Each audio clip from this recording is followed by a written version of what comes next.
15 years ago, mysterious dungeons began appearing across the world. Along with them came the awakened, ordinary people who suddenly gained extraordinary powers.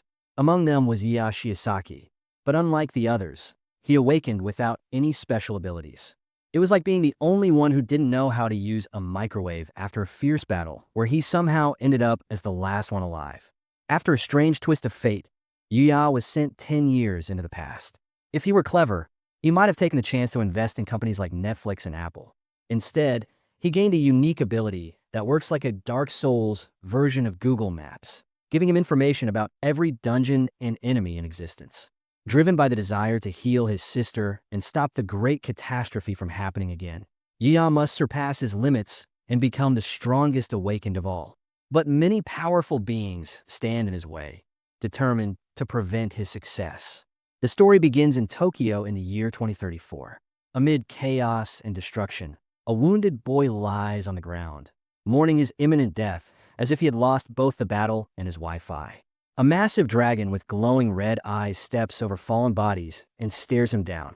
As Yuya reflects on how he failed to achieve anything he dreamed of, like a medieval version of lying awake thinking about unpaid bills, we learn how it all began. 15 years ago, dungeons appeared worldwide, granting people incredible powers. 10 years later, Yuya joined their ranks, only to be branded useless by everyone around him for lacking talent. The kind of nickname that doesn't even need a badge. Still, since he needed money to pay for his sister's medical bills, he decided to keep working.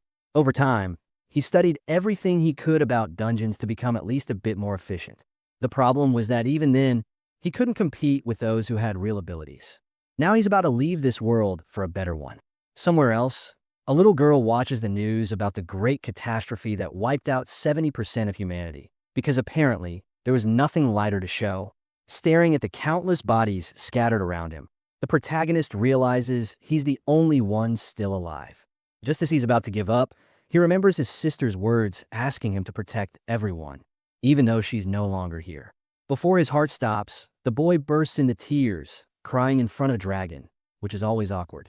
In the middle of the chaos, he grips his weapon tightly and swears he'll at least land one final hit. The dragon, not planning to let that happen, opens its mouth and releases a storm of fire toward him. Before being engulfed by the flames, Yuya throws his dagger with all his strength. Suddenly, he finds himself falling into a completely white space and wonders if he's dead or if someone forgot to pay the electric bill. A message appears, confirming his suspicion and announcing that regression is starting.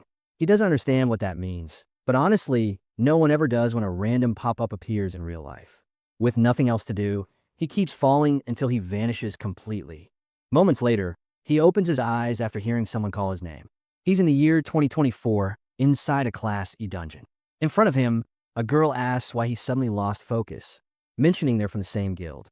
She introduces herself as Arisa Managa, and just like him, she has no abilities, which seems like the perfect start for a friendship. As he thinks to himself that her name sounds familiar, Yuya looks at his body and realizes his wounds are gone, even though he doesn't have any healing attributes. And to make things worse, his current level is 9. On top of that, all his stats are exactly the same as when he first awakened. Panicking, the protagonist asks what year it is, but the girl just looks confused and asks why he's acting so strange. Then it hits him, he's gone back 10 years.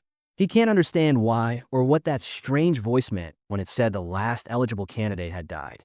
Among the many oddities, Yuya notices his skill list is malfunctioning.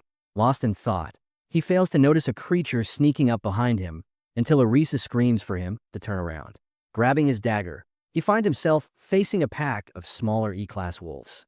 Knowing he'd need to be at least level 12 to take them down, he realizes he doesn't stand a chance. Still, he decides to test his theory, because apparently it's the perfect time for risky experiments.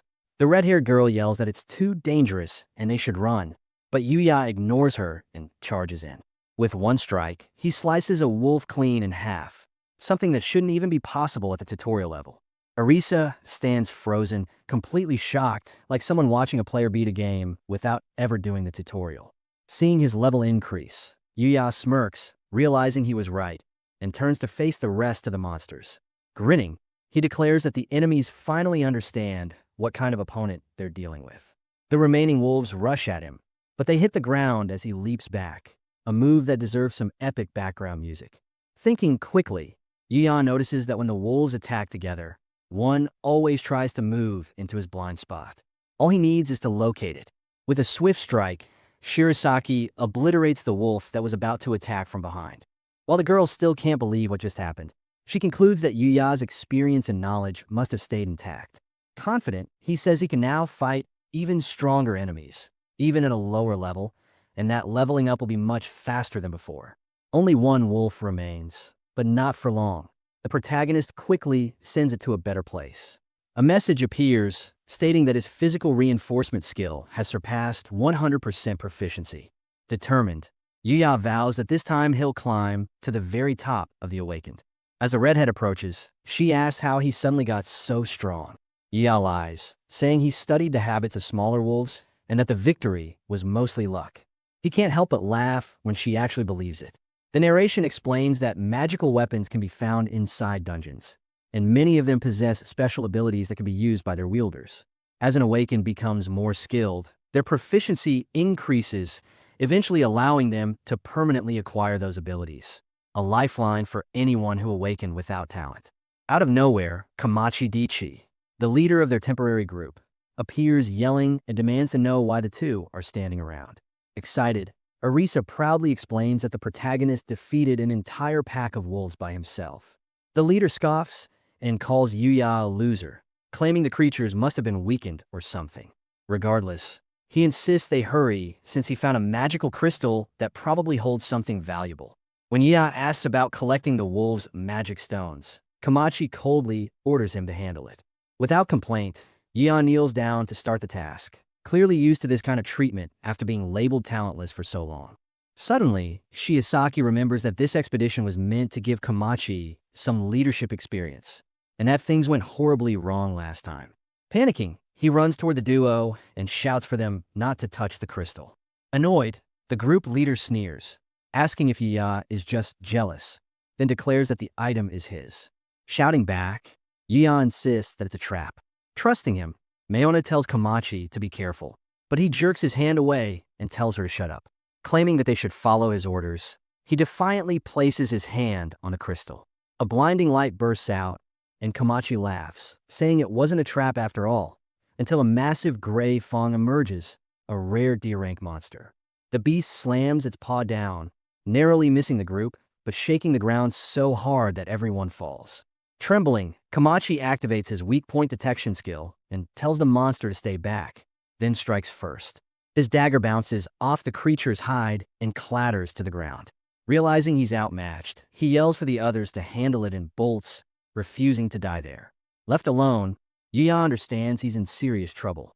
The monster's power is far beyond his level, and last time, he couldn't even save Arisa because he was too busy trying to survive. Clenching his teeth, he draws his dagger and vows not to let that happen again. Charging forward, Yuya shouts that he already knows the creature's attack patterns. With sharp reflexes, he dodges the first strike and counters as soon as his skill detects a weak point. The blow leaves the gray Fong stunned, and Yuya realizes he just needs to keep reading its movements to win. But before he can continue, the monster lets out a deafening roar, and something strange starts to happen. Jumping back, Yuya narrowly avoids being crushed, though he's slashed several times and hurled into a wall with brutal force. Covered in his own strawberry juice, Yuya groans in pain, saying he's never seen that kind of attack before. He realizes that his knowledge of the future is now useless, and with injuries like these, winning is impossible. Still, Shiosaki tries to calm himself, reminding his battered body that he still has both arms and legs. It's too soon to give up. Forcing himself to stand, he yells at the monster to come at him. Out of nowhere, a message appears, declaring that all conditions have been met and that the Akashic records have been activated. A glowing symbol forms beneath his feet, and in an instant, Yuya finds himself inside a vast library. Confused, he wonders what the hell is going on. Looking at the skill window, he reads that this ability allows him to instantly obtain all information about the dungeon he's currently in. Curious, he selects Confirm, and a detailed map materializes before his eyes. Amazed, he exclaims that this is the kind of information people would literally kill for. Unfortunately, the monster doesn't care about his discovery and lunges again, reminding Yuya that it's still there. He dodges backward, panting, realizing that if this keeps up, he'll just keep getting hit from the sides. With no other option, he decides to fully activate the Akashic Record skill. A blinding golden light floods the area, and among countless books floating around, one rises toward him and opens by itself, landing on the page containing detailed information about the Gray Fong. Shocked, Yi feels the knowledge being absorbed directly into his mind. Skipping the unnecessary details, he focuses on the section describing the creature's attack patterns. After a few seconds, he grins, saying he finally understands everything and that his opponent's time is up. The Gray Fong charges again, slashing with one of its paws, while Yi calmly explains that the beast's movements shift with every strike, and the key to predicting them lies in watching the faint red lines that appear on its body. When only 3 red lines remain, Yi realizes the creature can now release shock waves only with its right paw, meaning he doesn't need to worry about the left one for now. Striking again, he lands a clean hit, and the monster roars in pain. Charging forward, Shiosaki uses everything he's learned to dodge perfectly, concluding that Gray, now enraged, is about to go all in. As the beast charges at him, Yi activates his attributes, understanding exactly what he must do. Locking onto a weak point, he mutters that this will be his perfect strike. With another agonized scream from the creature, Yuya smirks and says he's got it now. Using all his speed, he dashes back in, delivering a flurry of precise blows with his dagger. He flips backward to gain distance and lands on the ground, quickly assessing the damage. To his surprise, the monster begins to retreat, a behavior it only shows when facing a superior opponent. Realizing he's being seen as the stronger one, Yi wonders what kind of eyes the Gray Fong is using to view him now. At that moment, Arisa slowly regains consciousness and spots Yuya charging at the beast. Panicking, she yells for him to stop, but it's already too late. Focused and determined, Yi knows the creature is about to unleash its ultimate move, one he already understands how to counter. Without hesitation, he grabs Kamachi's fallen weapon and throws it straight at the monster, hitting it dead on. Then he leaps high into the air and drives his own dagger into its head. The Gray Fong lets out a final roar before collapsing lifelessly. In that instant, a notification flashes. Yuya has reached level 12. After a short while, Arisa fully opens her eyes and groggily asks where she is. Holding her in his arms, Yuya exhales in relief, glad she's safe. Blushing and confused, she asks what's going on, setting her down gently. He explains that carrying her like that was the only option he could think of. Regaining her composure, she asks if monsters attack them. Yuya nods and says Kamachi triggered a trap, but somehow they managed to escape. Remembering the battle, Arisa isn't sure that's the full truth. Noticing her skeptical expression, Yuya asks if something's wrong. She quickly shakes her head and bows, thanking him for saving her. Thinking to himself, Yuya admits he managed to avoid the worst for now, but knowing what's coming next, he'll need to stay cautious. After some time walking, the two finally step out of the dungeon and breathe in the fresh air, relief washing over them both. The group leader shows up and casually says they did a good job, but noticing the tense expressions on their faces, he waves it off, claiming there's no need to be so serious since they all made it out alive. Acting like a complete idiot, Kamachi suddenly touches Managa inappropriately, making Yuya step in without hesitation and shove him away. Shocked, Kamachi yells, demanding to know what Yuya thinks he's doing. Yuya fires back that he should be asking the same thing. After all, Kamachi not only fell into a trap, but also abandoned them to die. Enraged, the redhead screams at Yuya to shut up, insisting that as the leader, his decisions can't be questioned. Seeing the situation escalate, Arisa nervously warns Yuya to be careful. Kamachi throws a punch, but Yuya activates one of his attributes, dodges with ease, and grabs his arm before slamming him to the ground. Writhing in pain, Kamachi demands to know what the hell Yuya just did. Calmly, Yuya replies that it's exactly what it looked like, and asks if he should demonstrate again. Trembling, Kamachi threatens that if he reports Yuya for attacking him, he'll be erased from the guild for good. Yuya simply shrugs and says he doesn't care since he has no intention of staying in the same guild as someone like him. He tosses Kamachi's dagger back at him, saying he doesn't need it anymore. Furious, Kamachi screams that he'll never forgive him. Turning away, Yuya apologizes to Arisa for making her witness the fight. She shakes her head and says it's fine, then quietly asks if he's really planning to leave the guild. Hearing his confirmation, Arisa admits she'll feel lonely when he leaves, but Shiosaki asks why she doesn't quit too since staying in that guild won't help her at all. Even though she agrees, the girl says she can't just abandon her career, explaining that he was the one who awakened her spirit in the first place. Thinking it over, Ya concludes she must have her own reasons, just like he does, having finally managed to save someone only after turning back time. Suddenly, Arisa says she wants to thank him again. While she was unconscious, she dreamt of him standing tall, fighting bravely against the monster, and even if it was only a dream, it gave her the courage to try harder. Smiling, Yuya realizes she needs to carve her own path, and he has no right to interfere. The two begin walking together, and Arisa declares that she'll get stronger so she can support him, and one day, they'll clear a dungeon side by side. Looking up at the sky, Yuya quietly thinks that day might not be too far away. Later, after exchanging contact info, Yuya heads to the guild to officially resign. Since he was only registered as a helper, the process goes smoothly, and he's dismissed without issue. Walking down the street, he wonders whether he should sell the magic stone he took from the Grey Fong, but decides there are more important things to take care of first. Finally, Yuya returns home. As he takes off his socks, he hears a familiar voice call out, "Brother." Trying to hold back his emotions, he turns around and sees Kana wearing a pink apron, smiling warmly. Without thinking, he rushes toward her and hugs her tightly. Startled, Kana asks what's wrong, but Yuya can't tell her the truth, so he just says nothing happened. They stay like that for a while, holding each other in silence. When he finally lets go, Yuya apologizes, but Kana smiles and says it's fine, that she made dinner because she's feeling a bit better today. It's then revealed that Kana suffers from magical exhaustion syndrome, a rare condition that causes pain whenever she absorbs magic. Though her symptoms are mild now, they're expected to worsen until the inevitable happens a few years down the line. Remembering what he knows from the past, Yuya silently vows to find the cure, because this time, he refuses to lose his sister again. But to do that, Yuya knows he must focus on his own abilities, specifically the power of the Akashic records. After reading a bit more about the skill, he throws himself onto his bed and sighs, realizing that all the knowledge he's gained so far is nothing compared to what still remains to be learned. If he can fully master this new ability, he could become the strongest awakened in the world. Intrigued by the gift, he briefly recalls the mysterious being that sent him back in time. But knowing that overthinking it won't change anything, he decides to focus entirely on his current goal, to grow strong enough to face the monsters that are still to come. After all, even if he finds a cure for his sister's illness, she still needs a safe world to live in. The next day, in a certain unregistered dungeon, Shiosaki finally locates a hidden gate and can't help but smile. Unapproved dungeons, as explained, are those that haven't yet been discovered by the authorities.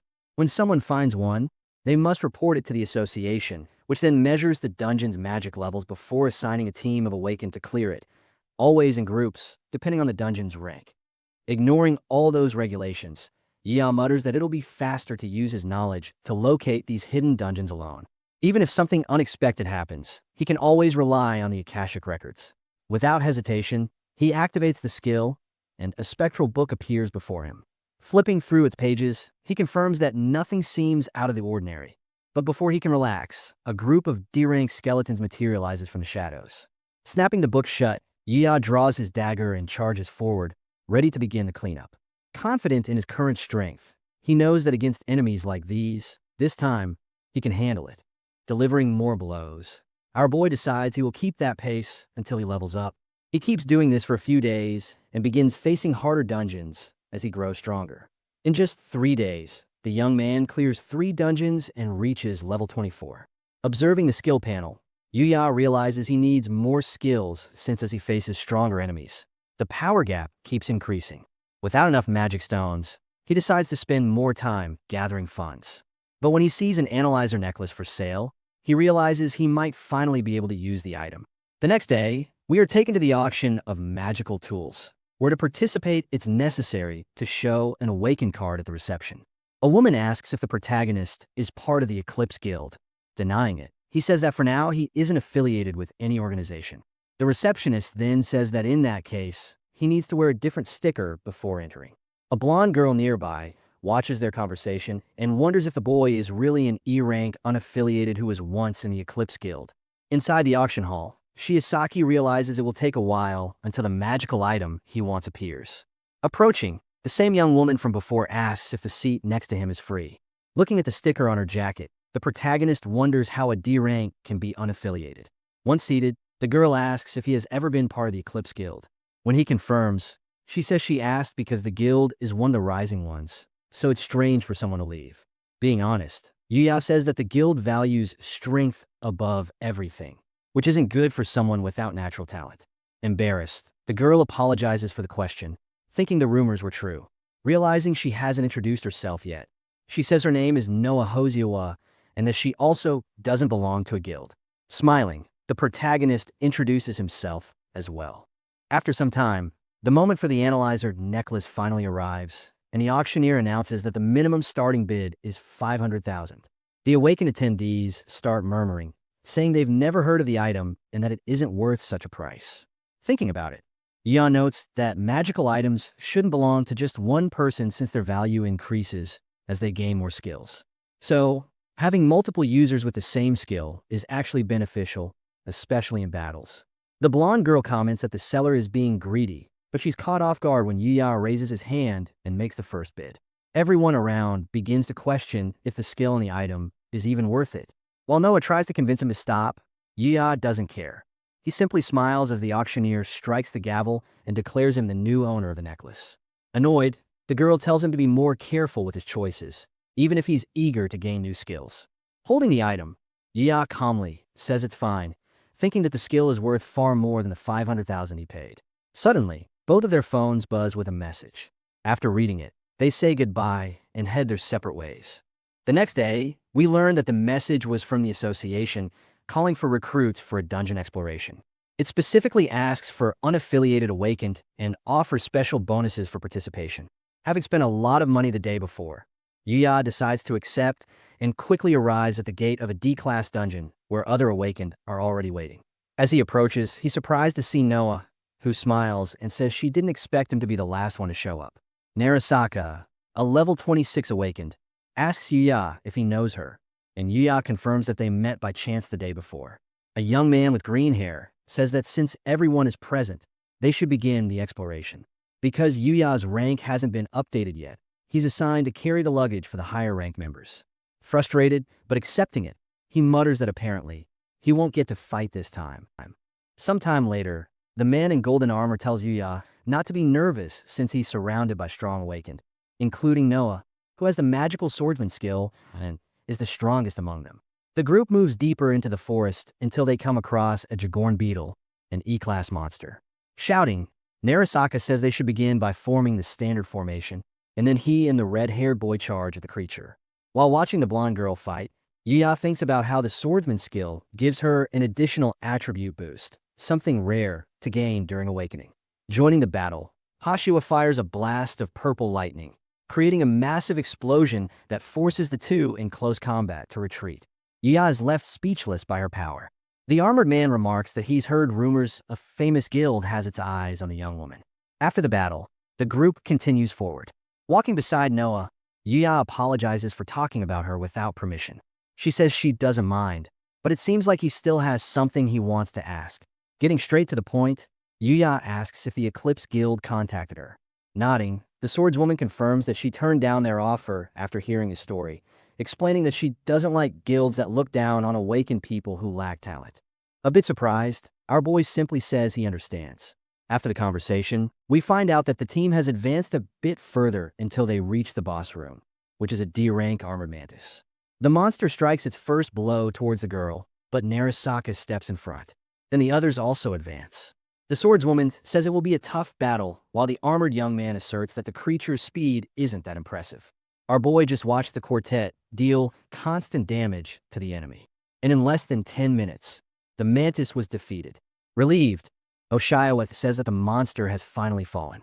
However, Shirasaki notices that something seems off and worried tells the others to wait a minute. The creature's armor begins to crack until it explodes, scattering debris everywhere. Everyone's eyes widen as now they will have to fight an unarmored C-rank mantis. Realizing that this is the boss's second form, Narasaka orders everyone to prepare. Closing her eyes, the swordswoman awaits her end, but suddenly Yuya appears in front of her and using most of his abilities apologizes for the delay while asking his ally to leave the creature to him, showing that he is more than determined to stop the enemy. Reading the information about the divine IFC skill, our boy says that it is activated under specific conditions and for some reason will transform into something that no one can use. Being a lost skill, using the advantage he has, he waits for the creature to approach, to try to strike with his knife, but ends up being forced to retreat. In shock, Noah says that the boy is reading the enemy's movements and defending against all attacks. Even being an E rank awakened, resisting as much as possible. Yuya says he needs to find an opening to counterattack, but ends up being caught off guard by one of the mantis' moves. We learn that the divine IFC requires the user to deeply understand their target. Otherwise, the prediction won't work. Even worse, incorrect predictions can appear, just like what happened now. This is one reason many awakened stopped using the ability, especially after the number of unique monsters increased. Using the weapon in his hand, Yuya struggles to avoid defeat. Then he realizes he can overcome this obstacle by using the Akashic Records ability. Taking another look at the mantis, he spins his knife between his fingers and, apologizing to the enemy, says he can now see through everything. A fierce exchange begins as the praying mantis dodges his attacks, but Yuya insists he's not done yet. Activating his propulsion and physical reinforcement attributes, he unleashes a flurry of blows, striking the creature's body in several places. Watching in shock, Noah realizes that Yuya can identify the enemy's weak points and asks herself who he really is. The creature, still standing, manages to dodge another attack and tries to fly away to create distance. However, it gets hit in the leg by Yuya's knife. Staring firmly at his opponent, he reminds it that he already said he could see through everything. After pinpointing the exact spot for the final strike, Shirasaki asks Hashiwa for her sword. Though confused, she throws it to him without hesitation.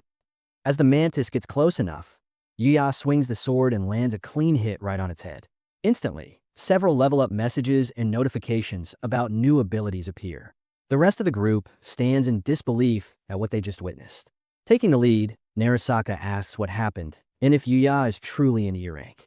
Without giving many details, Yuya simply says he has his own circumstances, but asks them, if possible, to say that they were the ones who defeated the boss. Together, they decide to keep the secret. Yuya reflects that what he's doing is rare, since most awakened people try to deceive others by pretending to be stronger than they really are, so he can't ask for much. The armored boy agrees, though a bit reluctantly, as Yuya had risked his life to protect everyone. With everything settled, Noah thanks him for his effort. Handing her sword back, Yuya says the weapon was a great help.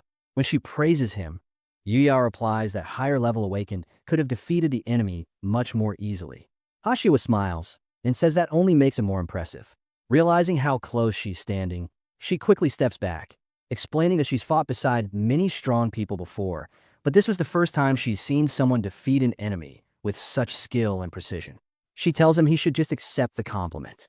Smiling, Shirasaki thanks her, and she jokes that he finally understood. The group then arrives at the dungeon's core, which only appears after the boss is defeated. We learn that in city-controlled dungeons, the cores are usually kept for training new recruits. However, some are destroyed to prevent an overflow of monsters. A bright light fills the room as Yuya strikes the core. When the process finishes, he obtains a new magical item called the Praying Mantis Knife. Surprised, Yuya realizes that even though the weapon doesn't automatically grant abilities, it still performs exceptionally well. Narasaka approaches and tells him to keep the dagger since he was the one who defeated the boss, saying it's also the group's way of showing their gratitude. Smiling, Yuya accepts and swings the knife a few times, noting that it feels well-balanced and easy to handle. Afterward, everyone leaves, and soon Yuya is left alone with Noah. She asks if he could share his contact information because there's something she wants to talk about later. After exchanging numbers, Noah blushes slightly and says he can call her by her first name so they don't have to be so formal all the time. Yuya smiles and says he's looking forward to working with her again. When he arrives home, Yuya remembers that he never checked his status after defeating the Praying Mantis. Opening the panel, he's shocked to see that the level of the Akashic Records ability has increased. Now, it shows basic information about dungeons that haven't even appeared yet. Curious, he clicks for more details and discovers that it also displays the dungeon's appearance time, rarity, and level. Realizing what this means, Yuya understands that his days of searching for unapproved dungeons are over. After studying the list to decide on his next destination, he suddenly stops. Upon seeing the words Stamped Beast Cave, Class C, Yia heads there the next day. His first enemy is a boar with red horns, known for its incredible charge power, strong enough to defeat even an awakened above level 40 in a single hit. As the creature charges, Yia grips his new dagger and snaps, telling it to shut up before delivering his first strike. He quickly realizes the boar is much weaker than the mantis he fought before. Activating his knife-sharpening skill, Yia delivers a fatal blow, and the boar collapses into a puddle of its own strawberry-colored blood. With the victory, Yia levels up to 31. Thinking it over, he concludes that the dungeon's difficulty matches what he researched, and it was a good chance to test the performance of his new weapon. The only problem is that he leveled up just once. Checking his calendar, Yuya realizes that to prevent the same events from his past life, he must stop the first disaster. The thought makes him uneasy, knowing his current pace isn't fast enough. After clearing the dungeon, he steps outside and reflects that his abilities are still limited. He calculates that he must reach at least level 60 before the first disaster strikes. His biggest problem now is that high difficulty dungeons are rare. Suddenly, his attention is caught by a new alert. It's a dungeon about to appear. To his shock, it's ranked S, possibly an extra dungeon. These are extremely rare and dangerous, but offer amazing rewards. Yuya hesitates, wondering if he should take such a risk, knowing that in the past, no one had ever managed to clear a dungeon of that level. The scene shifts to a hospital, where Yuya visits his sister Kana and reminds her to listen to the nurses. Kana insists she's not a child anymore, and we learn that she's hospitalized to monitor the progress of her syndrome. Before leaving, Yuya promises that he'll find a cure for her soon. As he exits the building, he briefly thinks he sees Arisa, but convinced it's just his imagination, he decides to return to his plan to challenge the rare S-Class dungeon. Even knowing the risks, Yuya decides to challenge the dungeon. Over the past few days, he's leveled up as much as possible. When he arrives at the location, he finally understands why no one has ever cleared this place. It's a dungeon that appeared inside another. Surprised, he admits he never imagined such a thing could exist. Before entering, Shiosaki concludes that he'll have to clear the extra dungeon first. We learn this dungeon is called Rock Fortress and is classified as Class C. As Yuya looks around, he wonders if it's really possible for another dungeon to exist within one. Deciding to locate the deepest area, he studies the paths and identifies which entrance to take. Not long after, he comes face to face with a group of stone golems. Realizing they're about to attack, Yuya dashes forward and leaps through the air, shouting that he doesn't have time to deal with them. Running deeper inside, he apologizes to the creatures, saying he needs to reach his objective.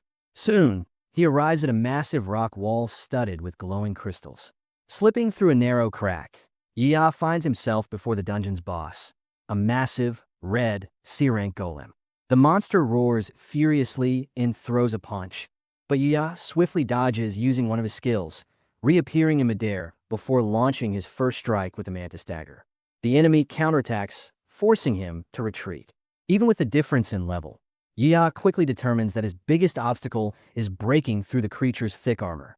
Since slashing attacks have little effect, he activates his hardening skill and lands another blow. Seeing a visible crack form, he smiles, realizing his strategy is working. Steeling himself for the next exchange, Yuya charges forward again, declaring that this will be a true battle of endurance. Without hesitation, Yuya charges at the massive golem again until he finally lands a fatal strike, sending the creature crashing to the ground. Panting and exhausted, he admits that the battle lasted almost 30 minutes, but somehow he managed to win. Now, at level 40, he decides to move on to the main event. Approaching the core, Yuya says that if the information from the records is correct, this one should contain an infusion of magical power. As he places his hand on the glowing sphere, a blinding light fills the entire cave. Suddenly, the core shatters into countless fragments, revealing a swirling portal in its place. Excited, Yuya realizes that inside lies the extra dungeon, one no one was able to clear in his previous life.